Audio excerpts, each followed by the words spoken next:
I believe in people, and I like people.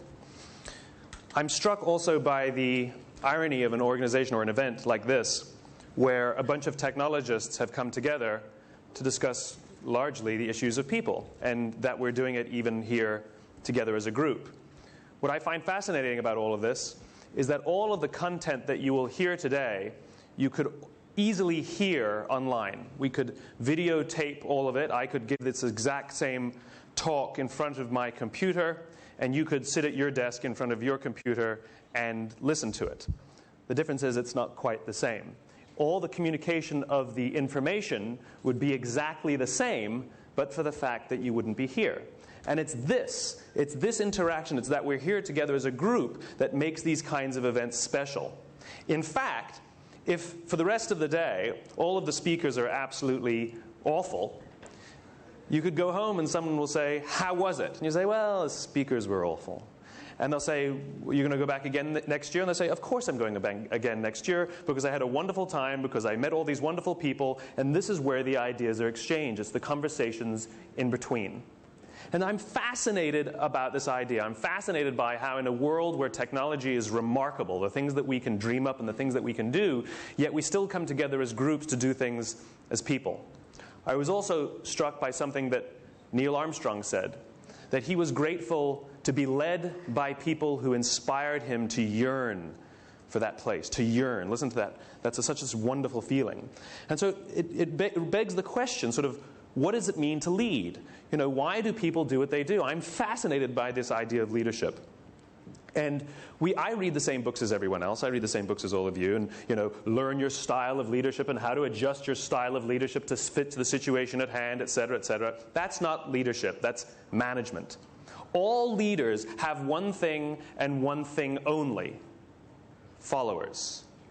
That's it. That's it. If you're a leader, it means you have followers. It has nothing to do with rank. It has nothing to do with intelligence. It has nothing to do with seniority. If people are willing to follow you, you are a leader. The question is, what's a follower? A follower is somebody who volunteers to go where you want to go. Someone who raises their hand and says, "I choose to follow you." We can get people to do all kinds of things using authority. That doesn't make you a leader. A leader is when someone says, "I volunteer to go where you're going." The question is, why should anyone follow you? There's only two ways to influence human behavior. You can either manipulate people or you can inspire people. Examples of manipulation in the business world are things like dropping your price. If you drop your price low enough, people will buy from you. We know this. Promotions, 2 for 1, free toy inside. Or if you're in the business-to-business space, we call it value added. The concept is the same. It's giving things away for free to reduce someone's risk so they'll choose you over the competition. And it works. Innovation. What organizations like to call innovation is really novelty. Innovation, real innovation, changes the course of industries, if not the way we live our lives. Adding a camera to your cell phone is a wonderful feature, but it is not an innovation. It's the difference between steps and leaps. The problem is what most organizations think is innovation is really novelty. It's the latest shiny thing. The example I love to give is an American example about Colgate toothpaste, the brand of toothpaste. In the 1970s, there were only 2 choices of Colgate toothpaste. Do you know how many there are now?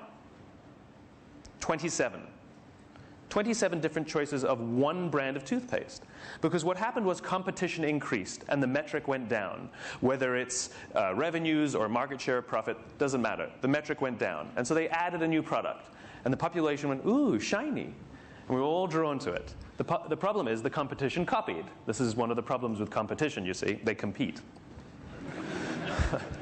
And then the metric went down again. Well, it worked the first time, so we'll do it again. And they added another product, and another product, and another product, and another product. And before you know it, you have 27 different line extensions, which means that their competition is offering about the same number of products at about the same price, about the same quality, about the same service. Literally hundreds of choices of toothpaste to choose from. And yet I have no data to show that people are brushing their teeth now more than they were before. And the best part is, what do these companies complain about now? What's their biggest challenge? How do we differentiate ourselves? This is hilarious to me, which is how do we get out of a problem that we created for ourselves?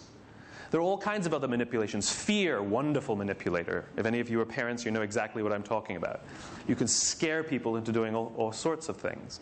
Aspirational messages. We're constantly being told you have to be aspirational. Give people something to aspire to. You can get people to join the gym with an aspirational message, but to get them to work out 3 days a week, that requires a little bit of inspiration. Now, I cannot dispute that these and many other manipulations work. The problem is, none of them breed loyalty. The problem is, none of them create trust. And over the course of time, they cost more money. Someone has to pay for it all. And over the course of time, it increases stress, both for the buyer and for the seller. It is stressful for us to make decisions today.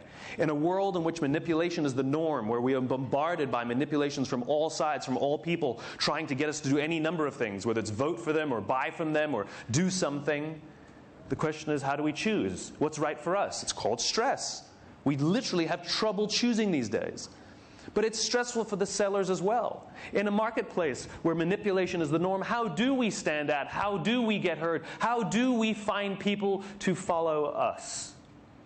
The alternative is inspiration.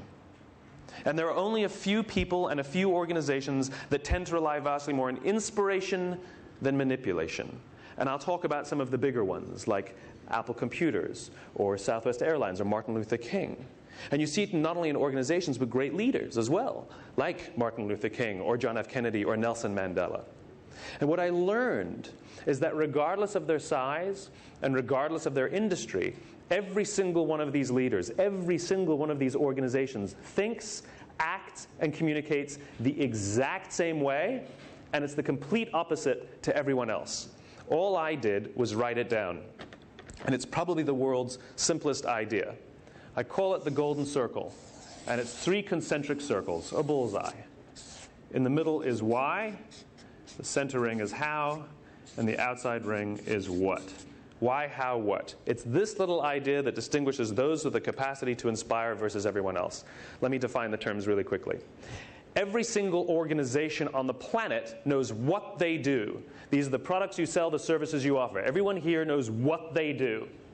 Some know how they do it, whether you call it your differentiating value proposition, your USP, your proprietary process. These are the things that you think make you different or special or stand out from the competition, from everyone else.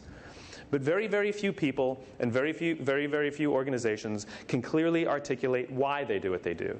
And by why, I don't mean to make money. That's a result. By why, I mean what's your purpose, what's your cause, what's your belief. Why does your organization exist? Do we really need another company to do what you're doing? Do we really need another one? Why did you get out of bed this morning? And why should anyone care? As a result, the way we think, the way we act, the way we communicate is from the outside in. It's obvious. We go from the clearest thing to the fuzziest thing. We tell people what we do. We tell them how we're different or how we're better or how we're special. And we expect some sort of behavior, a vote, a purchase, support, whatever it is. But not those leaders with the capacity to inspire. Regardless of their size, regardless of their industry, every single one of them thinks, acts, and communicates from the inside out. Let me give you an example. I use Apple frequently just because they're easy to understand and we all get it. If Apple were like everyone else, a piece of communication would sound like this. We make great computers. They're beautifully designed, simple to use, and user-friendly. Want to buy one? Meh. That's normal. Here's our new car. It's got, great gas mileage, leather seats, tinted windows. Here's our law firm. We went to all the best schools. We've got all the best lawyers. We win all of our cases. We work with all of the biggest firms. This is normal. Here's how Apple actually communicates. They start with why. Everything we do, they say, we believe in challenging the status quo. We believe in thinking differently. The way we challenge the status quo is by making our products beautifully designed, simple to use, and user-friendly. We just happen to make great computers. Want to buy one? It actually feels different. All I did was reverse the order of the information. What it starts to show us is that it's not what you do that matters, it's why you do it. And what you do simply serves as the tangible proof of what you believe. People don't buy what you do, they buy why you do it. This is the reason why every single person in this room is perfectly comfortable with the idea that Apple sells computers. We're also perfectly comfortable with the idea that Apple sells MP3 players and phones and DVRs. Apple is just a company, that's all they are. It's a corporate structure. Every single one of their competitors has equal and open access to the same resources, the same agencies, the same consultants, the same talent, the same media. It is a zero-sum game. The difference is, all of their competitors have defined themselves by what they do. We make computers. Apple has defined themselves by why they exist. To challenge the status quo, to give an individual the opportunity to stand up to Big Brother and choose a simple alternative. Everything they say and everything they do simply serves as proof. Dell makes perfectly good products. They're every little bit qualified to make every single product that Apple makes. And a few years ago they tried. A few years ago, Dell came out with MP3 players and PDAs, and nobody bought one. Doesn't make sense. Why would we buy an MP3 player from a computer company? But we do it every day, because it's not what you do that matters, it's why you do it. And people don't buy what you do, they buy why you do it. For this little idea to work, we have to have three things. One, you have to know why you do what you do. If you don't know why you do what you do, how will anyone else? You have to have clarity of why. Two, you have to have discipline of how. You have to hold yourself and your people accountable to your own guiding principles and your own values. And thirdly, you have to have consistency of what? Everything you say and everything you do has to prove what you believe. This is the concept behind authenticity. People are always telling us you have to be authentic. People prefer to buy from the authentic brand. They prefer to vote for the authentic candidate. What does that mean? How do you implement authenticity? If I send you home to your work tomorrow and say, please, the next thing you do, I want to make sure it's more authentic. What's the first thing you're going to do? No clue. What authenticity means is the things you say and the things you do, you actually believe. This is caveman stuff. The reason the human race is so successful is not because we're the strongest, it's not even because we're the smartest. It's because we're social animals. It's because we have the ability to form communities and cultures. What's a community? What's a culture? It's a group of people with a common set of values and beliefs. What's a country? It's a group of people with a common set of values and beliefs. What's a company? It should be a group of people with a common set of values and beliefs. When we're surrounded by people who believe what we believe, something remarkable happens. Trust emerges. Make no mistake of it, trust is a feeling. Trust is a human experience. Simply doing everything you say you're going to do does not mean people will trust you. It just means you're reliable. And we all have friends who are total screw-ups, and yet we still trust them. Trust is a feeling born out of a common set of values and beliefs, and our very survival depends on our ability to find those people so that we can form trust. When we trust them and they trust us, we're more willing, we're more likely to take risks, to explore, to experiment, which requires failure, by the way, all with the confidence that if we turn our backs or fall over or make a mistake, that someone from within our community will come to our aid or watch our back or help us up. Absent trust, we still have the will to survive. The difference is, it's every man for himself. Absent trust, we all try and push each other out of the way because we got to win, we got to compete, we got to live, we got to survive. This is what happened at Lehman Brothers. Lehman Brothers was very, very good at what they did. Very, very good at how they did it. But there was no sense of purpose or cause or why that bonded the company together. And at the slightest shake, the whole thing collapsed. Not in months, not in weeks, in days. That company collapsed in days. And that's because when stress started to show up, all the individuals said, I'm out of here. Got to look after numero uno. Got mouths to feed, got bills to pay. They're not the first organization to go through hard times. They're not the first organization to suffer financial scandal. The difference is in great organizations, in great cultures, and in great communities, when there is stress, the organization comes together to solve the problem. Absent trust, we back off and the thing collapses. The most basic human desire on the planet is to feel like we belong. Again, we are social animals, and we all have the innate ability to do this. If I ask you to go out in the street and find all the people who believe what you believe, you know exactly what to do. You're going to strike up a conversation with someone. You'll either have good chemistry with them or you won't. You'll either get along with them quickly or it'll take some time. The point is, you know how to do it. Our survival depends on it. It's called dating. It's called making friends. It's called networking. We know how to do it. The problem is, it's not scalable. But if you know the symbols to look for, it becomes much easier. If I ask you to go out on the street and find all the people wearing red hats, it's easy. There's one, there's one, there's one, there's one, there's one, there's one. They're easy to spot because you know what to look for. This is what we do when we look for certain symbols and we read things about each other. Every single decision we make in our lives, as individuals or as organizations, is a piece of communication. It's our way of saying something about who we are and what we believe in an attempt to attract people so that they may form trust with us and we may form trust with them. There are people who walk around with Harley-Davidson logos on their body, right? On tattoos. This is a corporate logo. Some of them don't even own the product. But it has nothing to do with the company. It has to do with them. Because Harley is so clear about what they believe, because they're so disciplined in how they do it, and they're so consistent in what they do, it gets to the point that everything they say and everything they do now serves as a symbol of the person, of who they are, of who they believe they are. And the reason we want to put those symbols out is so that we may attract people who believe what we believe. You can lie. You could tell people what we think they want to hear, and they'll still be attracted to you, except they'll be attracted to the lie. And then when they realize that it's not true, you'll have a hard time forming trust. This is what Tiger Woods did to us. He lied to us. He told us what he thought we wanted to hear, and we thought it was great. The difference is we found out it was a lie. And now he's having a very hard time forming trust again. If I told you that some footballer cheated on his wife and slept with 100 women, would you care? No. It's because we expect it. It's because it's authentic. It's because it's who they are.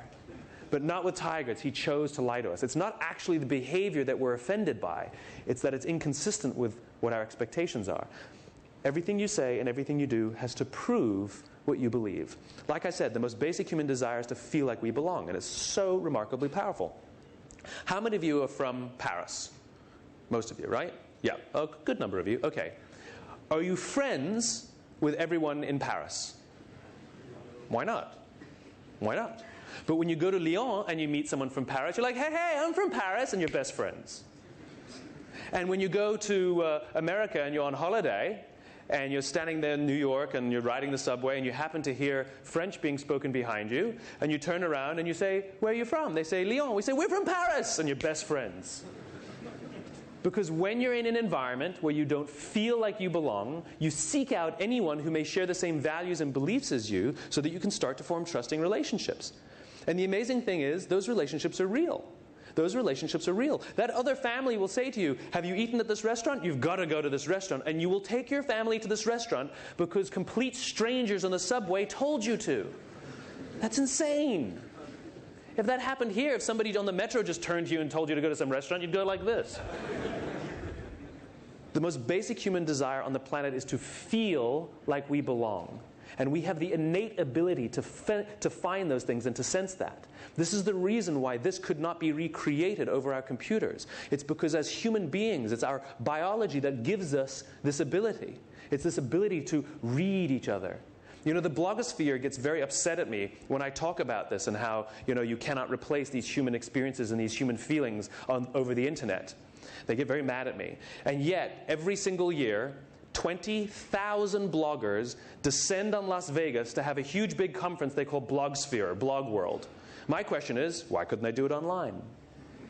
It's because nothing can recreate that sense of human being, of human coming together. Nothing I'm telling you is my opinion. It's actually grounded in the tenets of biology. If you look at a cross-section of the human brain, looking from the top down, you see that the human brain evolved into three major areas that corresponds precisely with this little idea. The outside area is our neocortex, our Homo sapien brain, responsible for all of our rational and analytical thought and language. The middle two sections make up our limbic brains, and our limbic brains are responsible for all of our feelings, like trust and loyalty. It's also responsible for all human behavior, all decision-making, and it has no capacity for language. This is the reason you can't ask people, why do you do business with us? Why do you like us? They can't tell you. The part of the brain that controls behavior doesn't control language, and so they rationalize. This is the reason why the question, why do you love your husband or why do you love your wife, is a difficult question. Why do you love your wife? I don't know. That's where most people start. And then they start saying things, they start rationalizing. She's fun. I've known her forever. She's always there for me when I need her. It sounds like the household pet. And those aren't necessarily the qualities for marriage. My sister says of my brother-in-law, I never imagined I'd marry a guy like him. Right? What she's saying is, before I got married, I had a list of all the attributes I wanted in my future husband. And he's got none of them. And yet I fell in love with him anyway. I want to spend the rest of my life with him and raise a family with him. It is a human experience that we have trouble putting into words. And so we try. We rationalize, and then we say things that don't make sense. She completes me. I don't know what that means. What does that mean? It means I have a left arm and a left leg, and I'm looking for someone with a right arm and a right leg, and together we can make one. I mean, it's nonsense. What we're attempting to do is put into words the feelings we have towards another person or organization with the part of the brain that doesn't control language. And so we rationalize or make things up. We do the exact same thing at work. We talk about people who get it. And that guy, no matter how much data I show him, no matter how much information I give him, he just doesn't get it. What's it? How do we find people who get it before we do business with them to realize they don't get it? What we're attempting to do is put into words the feelings we have towards other people, this common set of values and beliefs, with the part of the brain that doesn't control language. This sense of belonging and the sense of community is so powerful. The example I love to give, and it freaks me out every time I talk about it. What's our most valuable possession on the planet? Come on, what's our most valuable possession on the planet? Our children. Very good. So let's suppose you want to go out with your wife or with your husband, and you need a babysitter. You have two options. Option number one is a 16-year-old from just down the street with barely, if any, babysitting experience. Option number two is a 32-year-old from you don't know from where. She just moved into the neighborhood, and she's got 10 years of babysitting experience. Who do you choose? The 16-year-old. You choose the 16-year-old. You would rather trust your most valuable possession on the planet, your children, with somebody from within your community with no experience over somebody from outside, from you don't know where, with vast amounts of experience. Then why do we do it differently at work? Why are we so preoccupied with someone's CV and where they've worked and how long they've worked and how much money they made for our competitors, and yet we never think to ask what they believe, what they value? Can we trust you? Can you trust us? Leadership is the ability to stand on the street corner with your own red hat and simply talk about what you believe. Got a red hat? Got a red hat? Got a red hat here. And all the other people wearing red hats, whether they know their own why or not, whether they can see their own red hat or not, are eerily drawn to you. Because what you're able to do is put into words the way they see themselves. What you're able to do is put into words the values and beliefs that they hold dear, and they're drawn to you because they feel that they can trust you and they can start to form community around you. This is what leadership is. Leadership puts our own desires and our own values and our own beliefs into words. There's an inextricable link between leadership and communication. Those who lead are the ones who can clearly talk about what they believe, and those who can clearly talk about what they believe are the ones who lead. Let's imagine that we're out on a tour, a 3-hour tour on a boat, and we get stranded on a desert island. Here we are, all stranded on the desert island. The question is, how will we get off the island? Well, one of us stands up and says, I will lead. We like that. We're social animals. We appreciate leadership. And he stands up and says, okay, who's got ideas? You think we should build a fire? I like it. Good. You think we should look for food? Good. You think we should build a boat? Good. I like it. Okay, let's take a vote.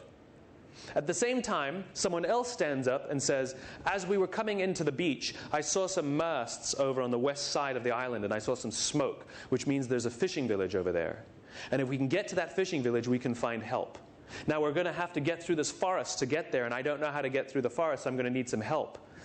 But if you want to help, I'll welcome it, and if you don't want to help, don't worry. When we get help, we'll come back and get you.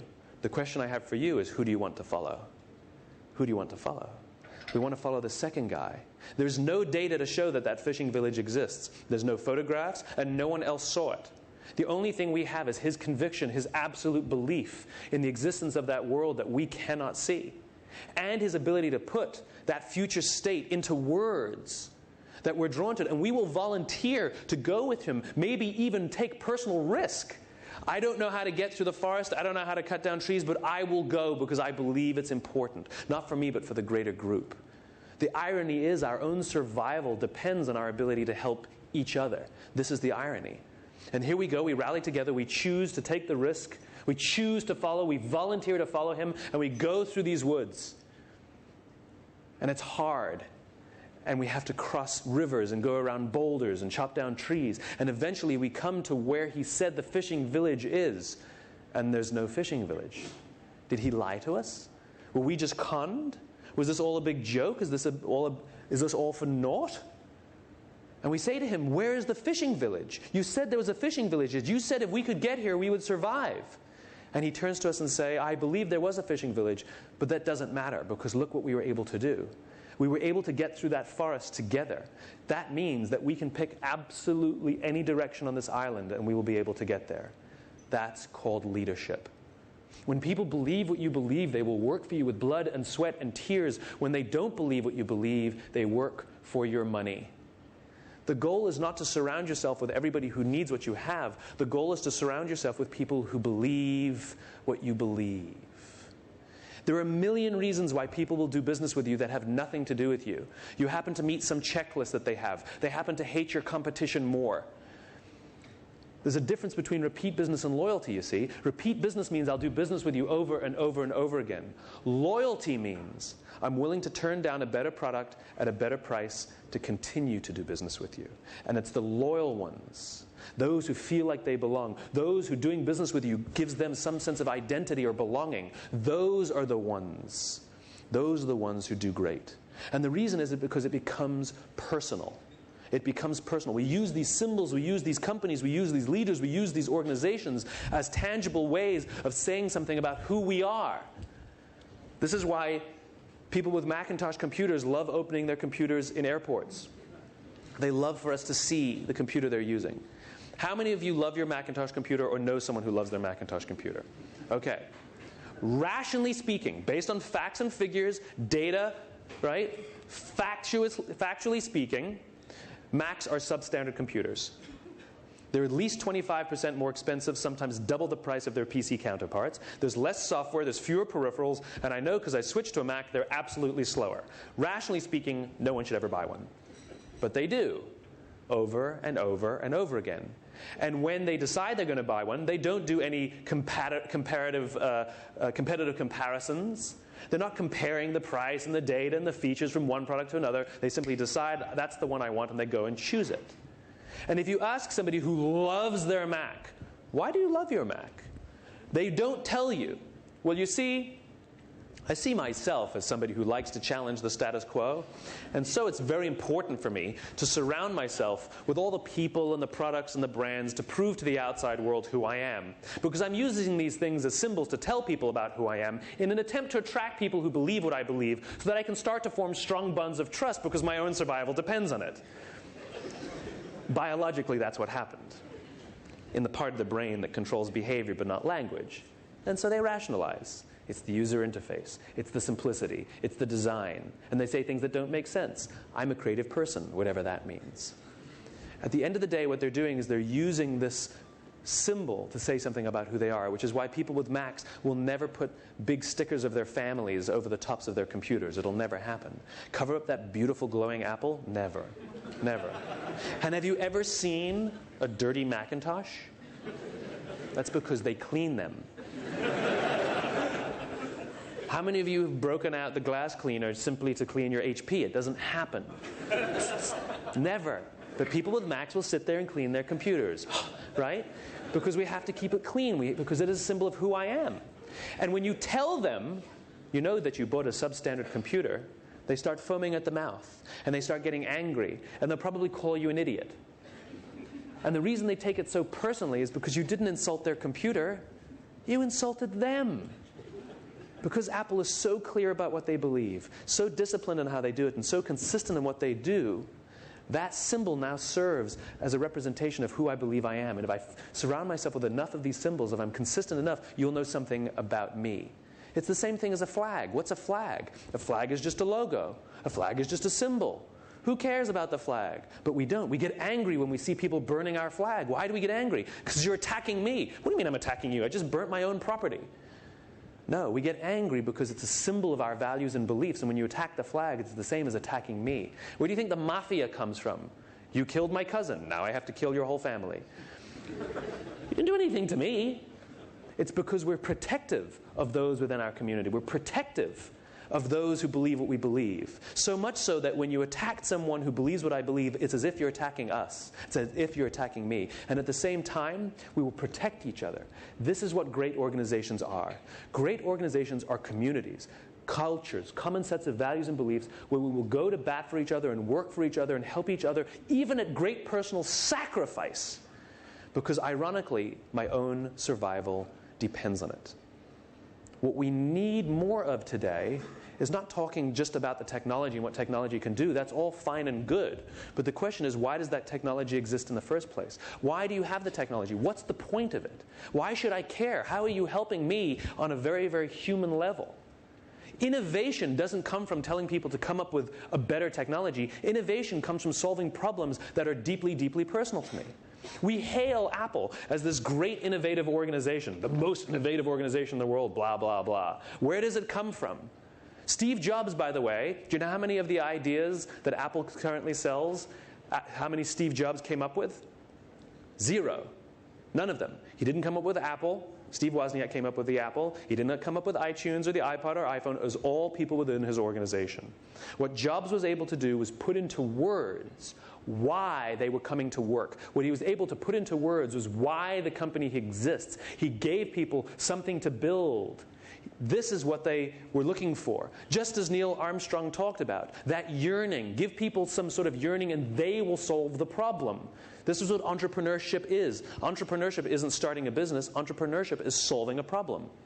35 years ago, when before Apple even existed, Steve Jobs and Steve Wozniak were standing in a garage in Cupertino, California, and they made something they called the little blue box.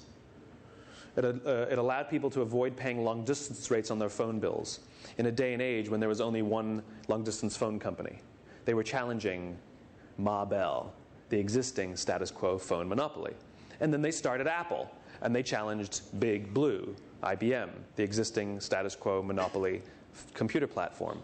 And then they challenged Microsoft, and then they challenged the music industry, and then they challenged the phone industry. Now they're challenging publishing, and if you're in television or movies, you're next. It is just a repeating pattern.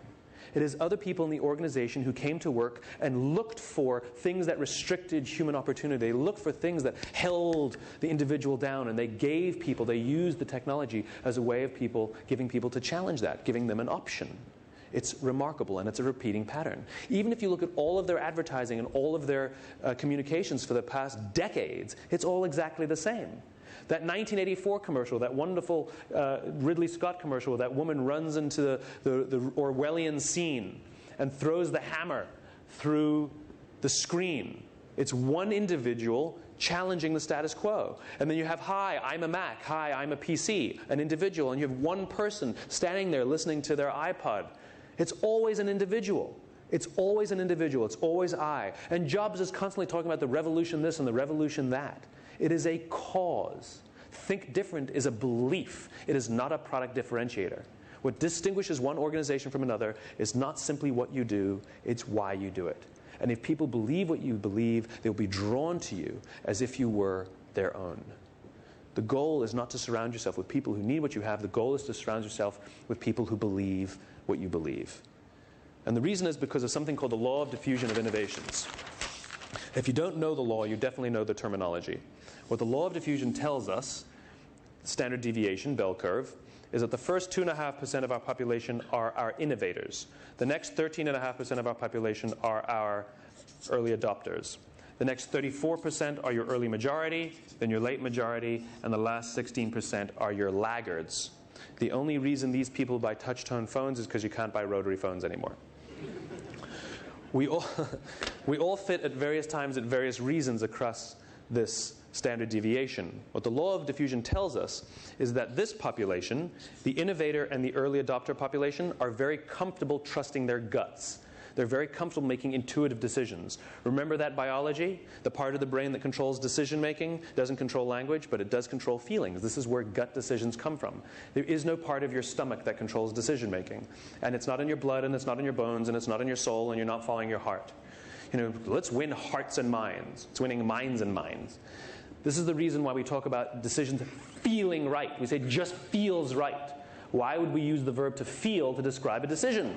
It's because the part of the brain that controls feelings controls decision-making. That's why. It just doesn't control language. And so we ascribe it to different parts of the body. These people are very comfortable trusting their guts and making those intuitive decisions. This population, the majority, is more cynical, more practical. They absolutely care about things like price and quality and service and features. The problem is that they will not try something until someone else has tried it first. These are the people we have to drop our price, offer value added, come up with all the promotions, because we have to reduce their risk to try something unfamiliar. These people happily try new things that have never been tried before, simply to reflect something what they believe. The problem is that you cannot achieve mass market success or mass market acceptance for an idea until you achieve between 15 and 18% market penetration. This is the tipping point. It's a social phenomenon. The problem is that it's hard to get there. And when I talk about 15 to 18%, I don't mean of the mass population. I mean 15 to 18% of people who believe what you believe. It's easy to get 10%. If you ignore everything I'm telling you today, I promise you can get about 10% loyalty. You have about 10% of your customers who love you. Not like you. Like is rational. Love you. It's emotional. You ask somebody, do you like your job? I really like my job. I get paid well. I like the people I work with. I like the challenge. Do you love your job? Oh, I wouldn't go that far. Like, we know there's a hierarchy. Like is rational. Love is emotional, right? It's easy to get about 10%. Law of averages will say you have about 10%. But it's hard to get this tipping point. This is what Geoffrey Moore in his book, Crossing the Chasm, talks about. This is the chasm. So the question is, how do you get those people? And this is where leadership matters. This is when you talk about what you believe. I'll give you two examples. I'll give you a business example and a social example. In the United States, we have a brand called TiVo, which is a brand of DVR. TiVo basically invented the category and has been around for about 11 or 12 years. Now, when you ask any company, why did your company fail or why did your product fail, they will usually give you some combination of 4 reasons. They'll either tell you that it was undercapitalized, didn't have enough money, that's very popular. Poorly executed, that's a common one, we didn't have a good product. We had bad people, or had the wrong people, or bad market conditions. That pretty much explains absolutely every failure there is. TiVo had the recipe for success. They had everything that we consider what we need for success. When their product was introduced about 11 years ago, to this current day, it is the single highest quality product on the market. No one will dispute that. It's an incredibly fantastic product. So execution, flawless. People, they hired the best engineers money could buy. Market conditions. The unaided awareness of TiVo is through the roof. We use it like a verb. I TiVo things. And they had venture capital up the wazoo. So money, no problem. Money was no problem. TiVo is a commercial and financial failure. They've never made money. And when their company went public, the stock launched at about $40 or $50 and then very quickly plummeted, and except for a couple of little blips, has never traded above $10. And the reason is because they took this brilliant product, this brilliant piece of technology, and they attempted to tell the mass market what the product does. They attempted to convince with facts and figures what the product does. They said to the mass market, we have a product that pauses live TV, skips commercials, memorizes your viewing habits, and records on your behalf without you even asking. And the cynical, practical majority said, I don't need it. I don't like it. I don't want it. You're scaring me. And so they didn't buy one. There were a few who did, a few early adopters who did, but it didn't make a difference. And the company has done very poorly. Imagine if they had told this population why the product exists. Imagine if they had said, if you're the kind of person who wants to have total control over every aspect of your life, boy, do we have a product for you. It pauses live TV, it skips commercials, it memorizes your viewing habits and records on your behalf without you even asking. In this instant, what the product does serves as the tangible reasons to believe it. They're not the reasons you use to convince somebody to choose you over the competition in the first place. It's not what you do that matters, it's why you do it. And people don't buy what you do, they buy why you do it. I'll give you my favorite example. It's a social example. In the summer of 1963, 250,000 people showed up on the Mall in Washington, D.C. to hear Martin Luther King give his famous I Have a Dream speech. There were no invitations sent out, and there was no website to check the date. How do you do that? How many emails did you get to be here today? And there's only, what, a few hundred people? 250,000. Dr. King was not the only man in that country who knew what had to change to bring about civil rights over there. He wasn't the only great orator. He wasn't the only man who suffered in a pre-civil rights America. In fact, he wasn't even the perfect man. He had his complexities. We just don't talk about those things. The difference is he didn't go around telling people what we need to do, what we need to do, what we need to do. He went around and told people, I believe, I believe, I believe. And people who believed what he believed took his cause and made it their own. And they told people what they believed. And those people took that cause and made it their own. And they told people what they believed. And lo and behold, on the right day, on the right time, 250,000 people showed up to hear him speak. How many of them showed up for him? 0. They showed up for themselves. It's what they believed about America. It's the America that they wanted to live in. It was the country that they wanted to raise their children in, that inspired them to get on a bus, travel for 8 hours, and stand in the sun in Washington in August simply to hear him speak. Showing up was one of the things that they did to prove what they believed. And by the way, he gave the I Have a Dream speech, not the I Have a Plan speech. Nobody was inspired by any plan ever. The goal is not to talk about what you do. The goal is to talk about what you believe. And people who believe what you believe are drawn to you as if you are their own because you help them put into words the way they see themselves. And the things you say and the things you do give them the ability to tell others what they believe, to make tangible. Because those symbols and those products and those services say something about who they are. And they will say with pride, I love working with that company. This is why we talk about in sales, it's about relationships. I love my guy, we always talk about when we have a good relationship with a company. Because it's a human experience. It's a human experience. Make no mistake of it, all of these things we're talking about, like trust and loyalty, are human experiences.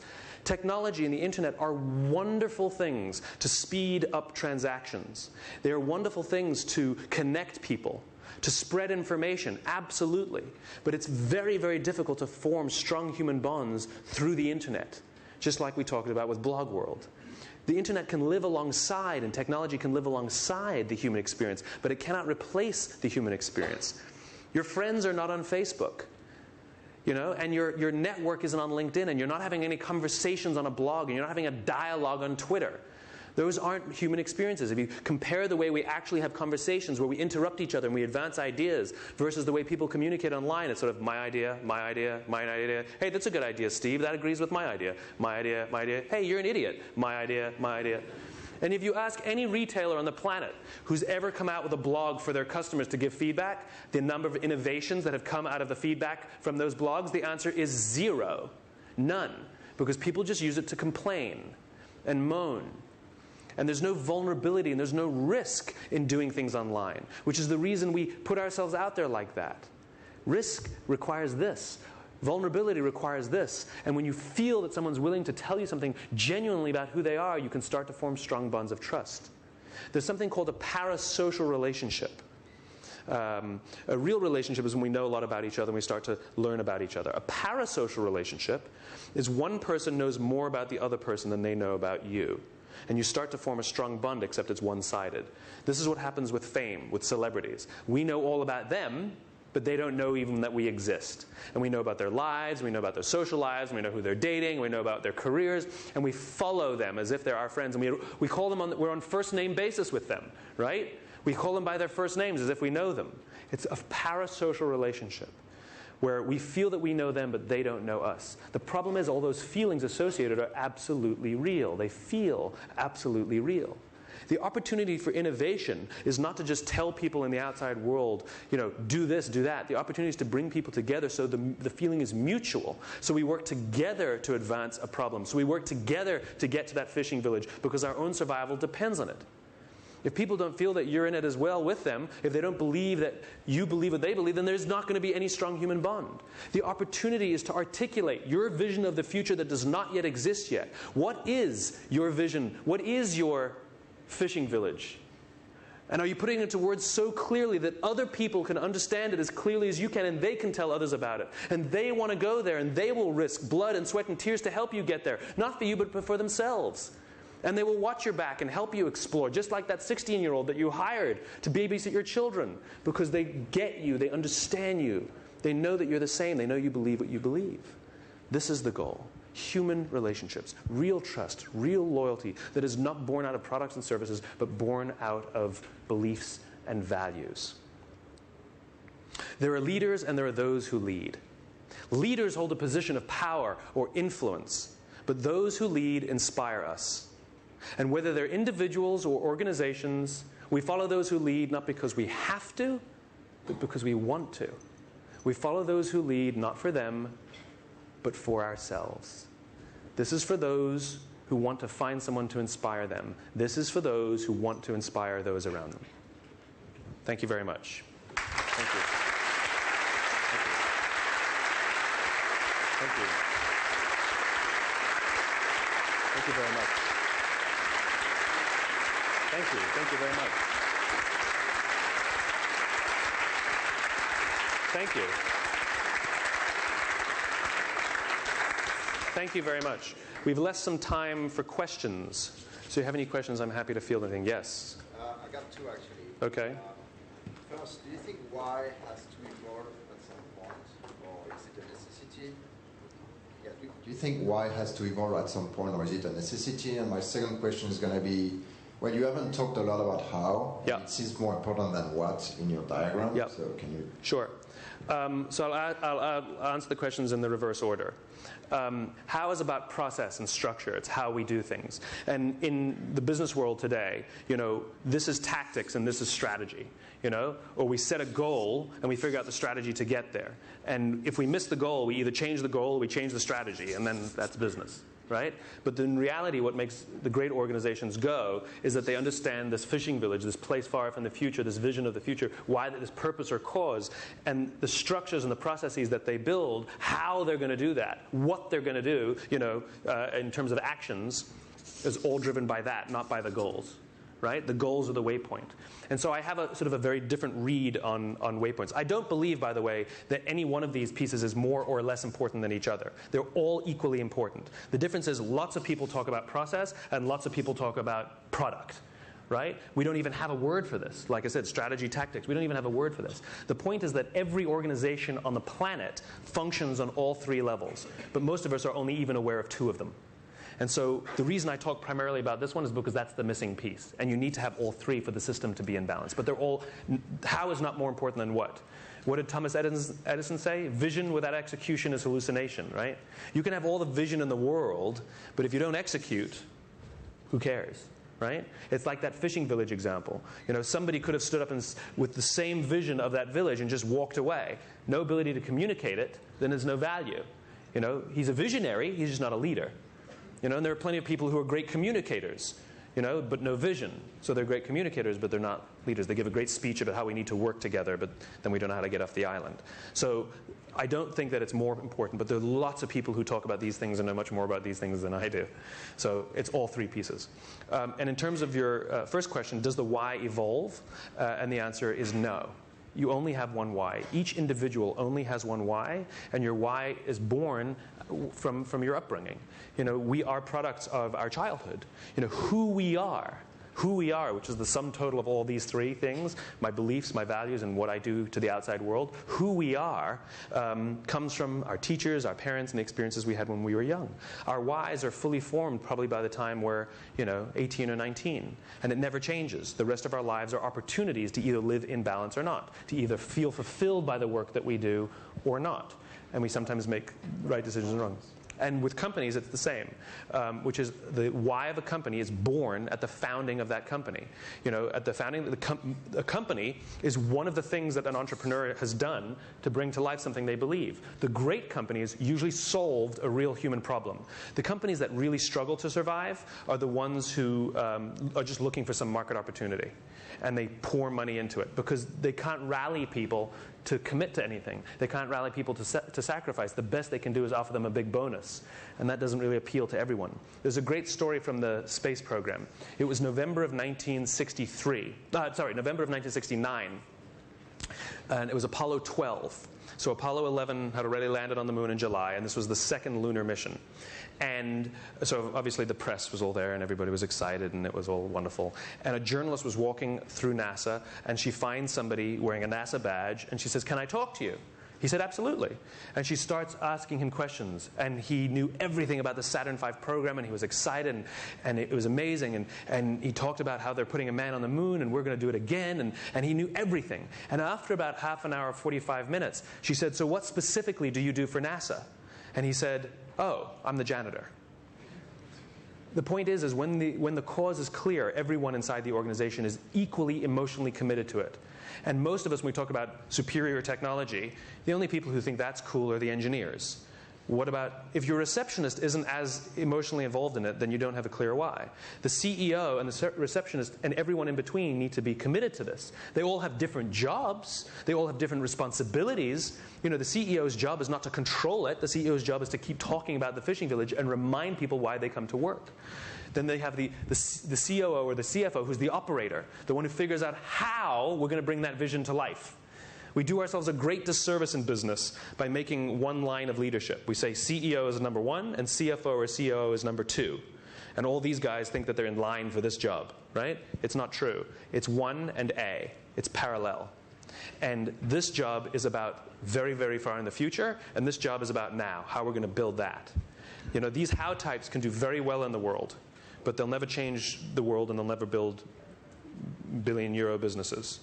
These guys, they can change the world or build billion-euro businesses if only they knew how, right? And you see always in great organizations, any social organization that ever achieved anything big, there's always a partnership between the why and the how. You know, Steve Jobs and Steve Wozniak, Bill Gates, Paul Allen. You know, it was Bill Gates who had the vision to put a PC on every desk, but it was Paul Allen who built the company. Walt Disney, Roy Disney. Walt Disney was the one who talked about good, clean family fun, but it was Roy Disney who built the company. He came up with Buena Vista, he came up with the licensing, and it goes on and on and on. And you see these kinds of partnerships everywhere. What's amazing is when you look at the history of the partnership, Steve Jobs and Steve Wozniak grew up together in high school in California. Bill Gates and Paul Allen grew up together in Seattle and dropped out of Harvard together. Roy Disney and Walt Disney were brothers. JFK, RFK, they just go on and on and on. And what you see is that these great partnerships, they're always either childhood friends or family. That doesn't mean you have to go into business with childhood friends or family, but it means the quality of the relationship and the trust and the fact that you share common values and beliefs is much higher if you grew up the same way. So we are all products of our upbringing, including a company. A company comes from its founders. You know, Richard Branson has over 300 companies. Every single one of those companies is his why. When you see the word Virgin, we know Virgin Cola, Virgin Trains, Virgin Weddings. We know what to expect. And it's a reflection of his own personality. Because what his company is one of the things that he's done in his own life to say something about who he is. Go listen to Bill Gates' TED Talk when he talks about the Bill and Melinda Gates Foundation. He talks about he's an optimist. He talks about productivity and human potential. And if you replace the word mosquito nets with a PC, it's the exact speech he gave in the 1970s. What he's doing is different. Why he's doing it is exactly the same. A company is born, the company's why is born at the beginning. Whether it stays clear or not is a different story, but it comes from the founding of the organization. And it never, ever changes. It can collapse and have to be rebuilt if it collapses, but it never changes. Yes, Simon, you describe a lot of companies with a why, and you identify them with one founder and one guy. Yeah. How does company survive the founder? I mean, and you have example of companies that keep the why with great, why people. That's a very good question. You know, the biggest challenge that any organization has is its own success, right? When a company is founded, it exists on some sort of metric, euros or money or any kind of other metric, or yen or dollars or whatever, or time, right? All organizations exist on these two planes. And when they're founded, what they do and why they do it are inextricably linked. And that's because the company's small and, the visionary founder or founders, they have this crazy idea and they take a huge amount of risk. And passion alone is what drives them because the likelihood of failure is very high and they're crazy and they're mad and they inspire their friends to come join them, which is also crazy. And everybody gets it because we all kind of hang out together and it goes. The big challenge is its own success. When it starts selling more and doing very well, and what they're doing starts to go like this, and you have to hire somebody who hires somebody who hires somebody who hires somebody who has to make a decision. Based on what? Based on what? And then the why starts to go like this. We were just talking about it before. We were talking about Dunbar's number. We know that humans can manage successfully 150 relationships, and beyond that, it's very difficult. And even online, they found that Dunbar's number is clean, where people still can only manage 150 relationships online. So it raises the philosophical question: does this start to happen at 150? I don't know. But this is called the split. And symptoms of the split is when you start to become more obsessed with what your competition is doing versus what you are doing.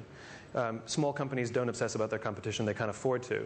And the more successful a company does, they literally become obsessed with their competitors. Every single morning, everyone at Microsoft is worrying what Apple is doing. Every single morning, everyone at Apple doesn't care what Microsoft is doing.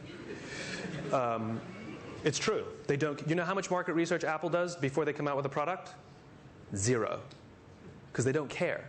Because what they're doing is they're taking their vision of the world, their beliefs about the world, and they're bringing it to life in the products they believe reflect that, and those who are drawn to those products are drawn to them viscerally. And the whole concept of asking our customers what they want, that whole process is inauthentic. It's either what you believe. So when you start becoming more obsessed with the competition, when you start asking others more about who you should be, when the old-timers, the people who've been there a while, start saying, yeah, it's not like it used to be. I know we're making more money than we used to, and I know we're growing faster than ever, but I don't know. It's just not the same. The young ones don't get, I don't know. They can't put it into words, but it feels different. These are simply symptoms of the split. Stress goes up, passion goes down. Symptoms of the split. And so if you look at, there's a lot of organizations that have gone through the split. Steve Jobs was thrown out of his own company in 1985. And the company went like this, and then Steve Jobs came back. And Mike Dell left Dell, and Mike Dell was forced to come back. And Howard Schultz left Starbucks, and Howard Schultz was forced to come back. And it's not that these guys are God's gift to management. It's that as they're the founders, simply being there reminds people why they come to work.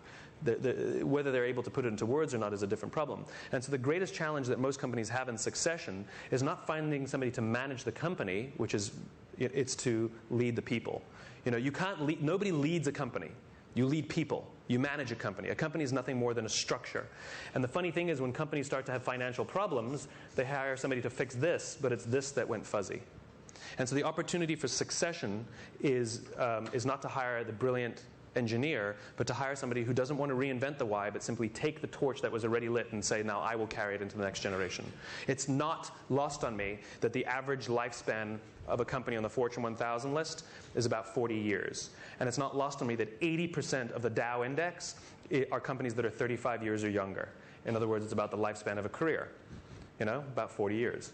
It's not lost on me that companies do go through the split and things start to break up. In other words, very, very few companies have gotten succession down. And the reason is because they take these visionary CEOs and they replace themselves with the COO or the CFO. They take a visionary and replace it with a structure builder. And they always do that. Even at Apple, they're talking about it. They're talking about Tim Cook taking over. And that makes me nervous. And Jobs will say, but he's been around forever, and he knows the business as well as I do, and I rely on him. And it's true because of that partnership. The problem is the guy is not a visionary in the way he thinks or sees the world. And so, yes, he understands the company, but he can only think steps ahead, not leaps ahead. And as soon as I hear a CFO or a COO, if they were good at their job, is taking over the company, it's going through a split, I can promise. Interestingly, just a quick aside about Steve Jobs. Why is it this one guy is so special? He can't really be the most amazing leader in the world. Like, Dell's a pretty remarkable guy, and, Gates is a pretty remarkable guy, and they're all visionaries, and they all built remarkable organizations. They all changed the way we live our lives, every one of those guys. So what is it about this one man, Steve Jobs, that he seems to continue to do it where the others have lost it? Steve Jobs has one thing that none of the others have. He's dying. Serious, he's dying. Think about the people who take the big risks in the world. Young people take big risks because they're oblivious of the risks ahead, right? This is why entrepreneurs, have that youthful spirit, or they tend to be young. And if you want to get advice, you always ask an old man, because old men don't care, right? So they'll tell you exactly what they think. And so there's this thing that comes with youth or age, where you're oblivious or you're at peace with your own mortality. It's this peace in the middle where we worry about what our friends will think, what the magazines will think, what the press will think, what our colleagues will think, what our employees will think, what I think. This is an insecurity. I've got to provide for my family. Steve Jobs doesn't have that because he's dying. And so he still acts like a little boy or an old man. Asked, what will Wall Street think? He doesn't care what Wall Street thinks. Just like somebody young or somebody old doesn't care what Wall Street thinks. So that's, I believe, my theory is one of the reasons that Steve Jobs is such a remarkable executive is not because he's a genius, it's because he's dying. Seriously. I mean, we're always told, what would you do if you would die tomorrow, right? And when we have earth-shattering events, like I lived through September 11th. I watched those buildings fall down, and it changes you for a short time. And then we go back to the way things were. And we come to terms with our own mortality and realize we only have one life to live. And why am I doing this? I should just risk it all and have fun. And I should take 3 months off and go on a holiday. Because, well, imagine having that every day. It's like, why do we get so much done the week before we go on holiday? Because there's a deadline. A deadline. I never thought about that. Thank you very much. Thanks very much. Appreciate it.